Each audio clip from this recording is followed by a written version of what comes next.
When I found out I was pregnant, I cried in the Target bathroom. Not because I was scared, but because for the first time in 2 years of trying of charting ovulation, downing prenatal vitamins, smiling through baby showers, I couldn't bear. I saw two pink lines that didn't fade after 5 minutes. My hands shook so badly, I dropped the test on the tile floor. I called Marcus, my husband, right away. He didn't answer. When he finally texted back an hour later, all it said was, "We'll talk at home." That night he barely looked up from his laptop. "Guess it finally stuck," he mumbled. No hug, no joy. Just acknowledgement. I should have seen it then, should have understood that this child was mine to carry in more ways than one.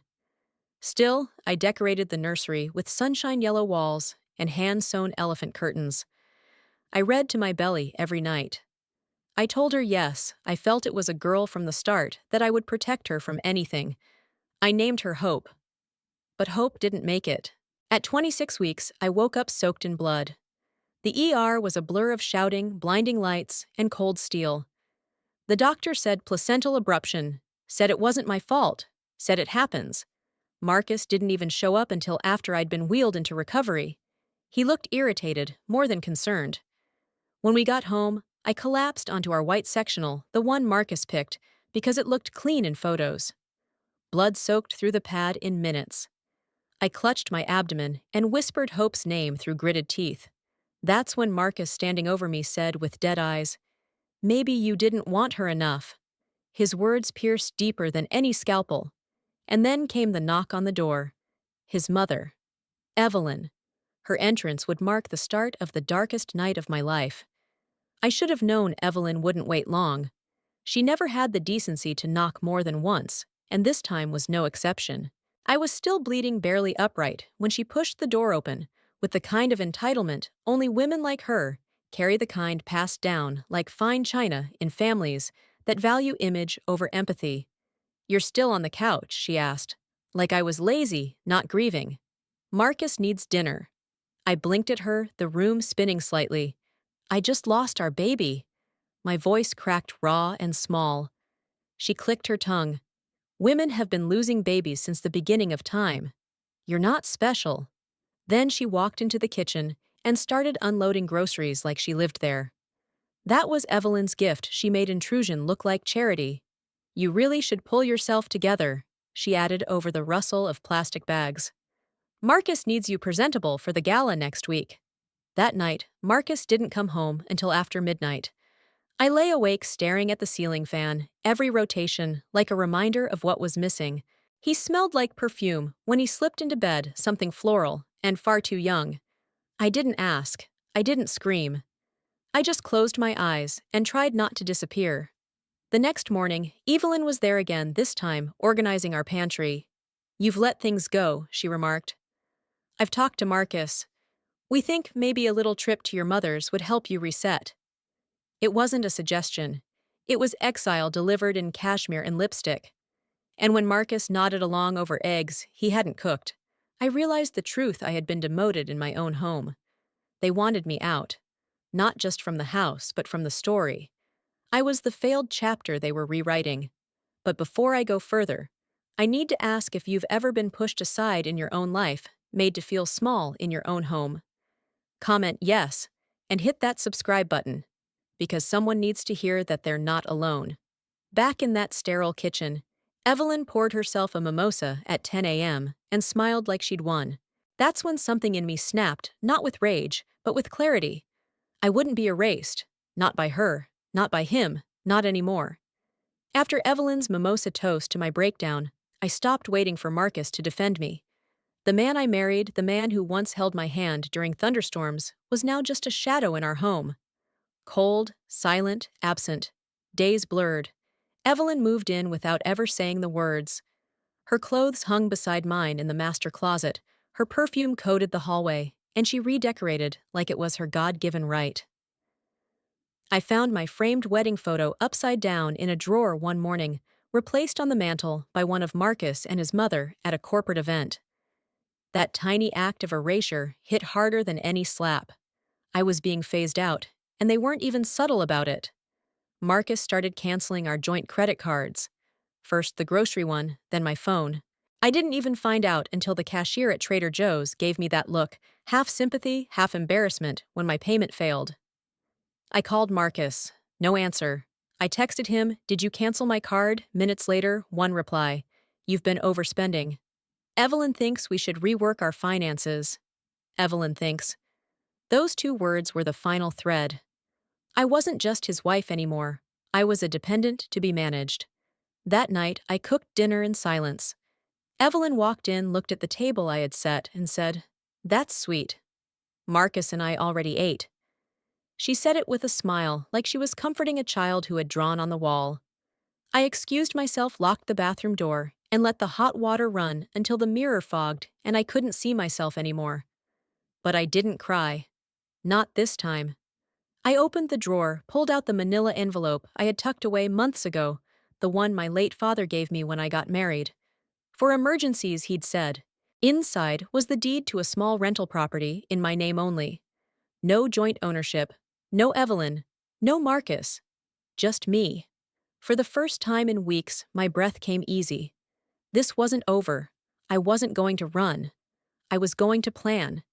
And they would never see it coming. With the deed in my possession, something in me reawakened. Not rage, not bitterness, just clarity.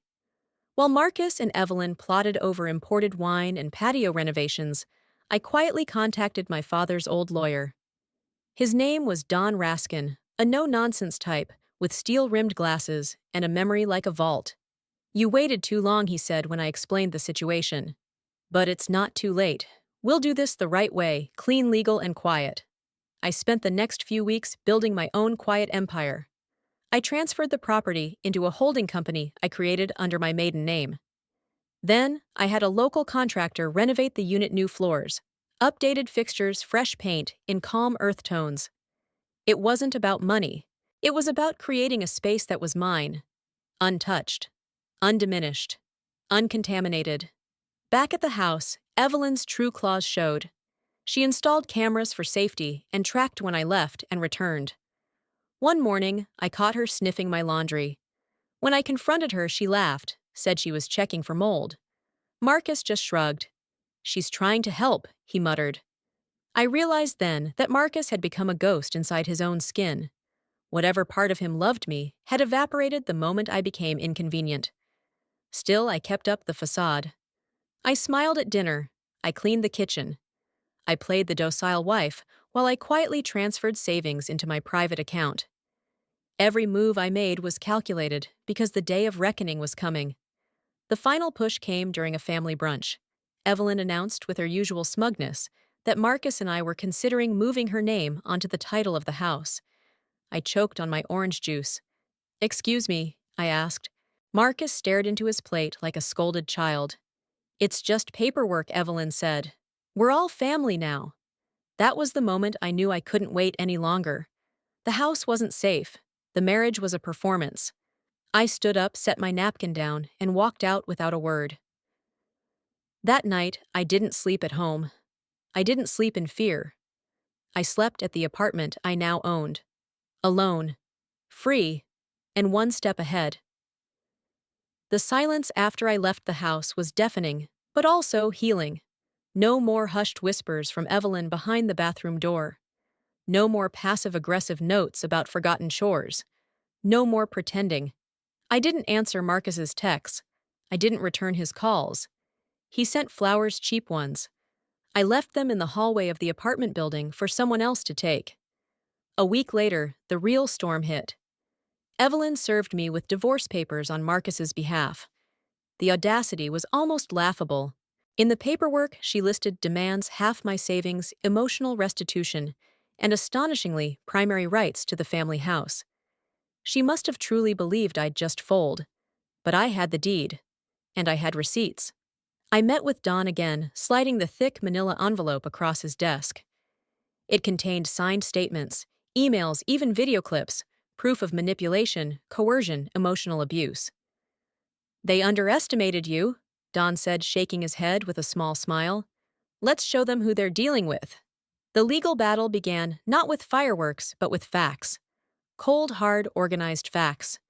My silence had always been my weapon, not my weakness. Evelyn tried to paint me as unstable, ungrateful. Marcus claimed I had abandoned the marriage. But under cross-examination, their lies unraveled. Evelyn contradicted herself multiple times. Marcus admitted under oath that the house had originally been promised to me by my father. Word of the trial spread. Old neighbors, once indifferent, reached out with support. A woman from Evelyn's past, her former housekeeper, contacted my lawyer with stories that mirrored mine. I wasn't alone anymore.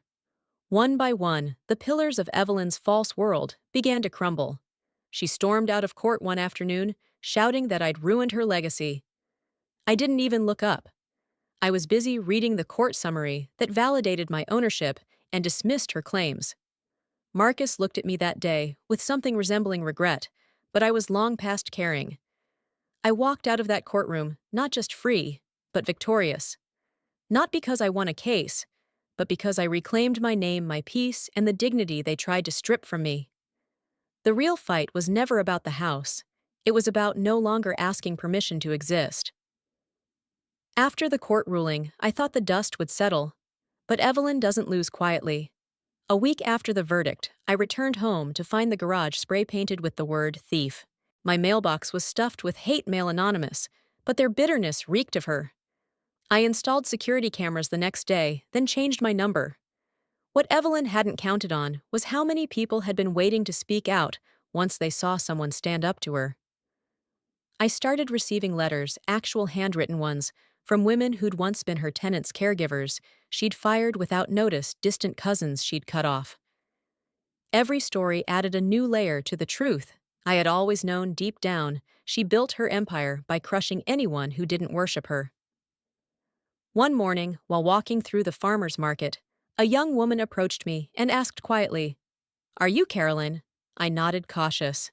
She said, "Evelyn used to be my landlord.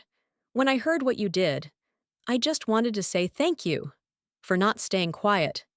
I nearly cried right there between the peaches and sunflowers. That's when I realized this wasn't just my story, it was bigger. Evelyn had made a career out of silencing others. But not anymore.